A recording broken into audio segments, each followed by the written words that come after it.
Juan ay isang batang kilala sa pagiging tamad at medyo mahina ang pag-iisip. Siya lamang kasama ng kanyang ina na si Aling Maria, kaya't siya ang inuutusan nito sa mga gawain. Isang araw, inutusan siya ng kanyang ina.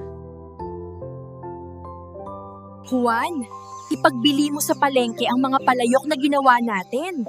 Kailangan natong magkaroon ng pera. Habang naroon ka, bumili ka na rin ng alimango para sa ating tanghalian. Mag-iingat ka at huwag kang magpapagala kung saan-saan. Opo, aalis na po ako. Pagdating sa palengke, mabilis na naibenta ni Juan ang lahat ng palayok. Natuwa siya at agad na bumili ng mga alimango.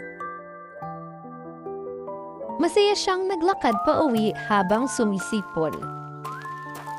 Habang nasa daan, may nakasalubong siyang isang matanda. Iho, maaari mo ba akong samahan?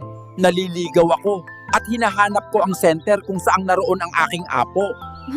Nais niyang tulungan ang matanda, ngunit napaisip siya tungkol sa mga alimangong dala niya. Tiyak na hinihintay na ito ni inay. Maya-maya ay nakaisip siya ng paraan.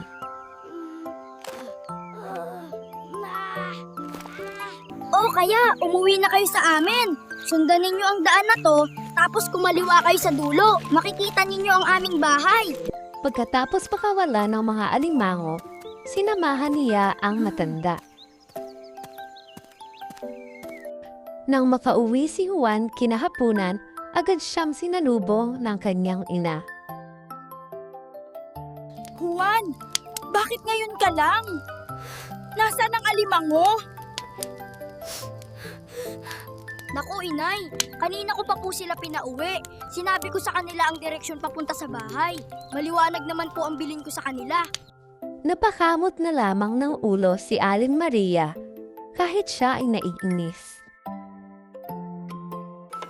Samantala, nagtataka naman si Juan kung bakit hindi pa dumarating ang mga alimango. Baka naligaw sila, kawawa naman. Dapat siguro binigyan ko ng mapa.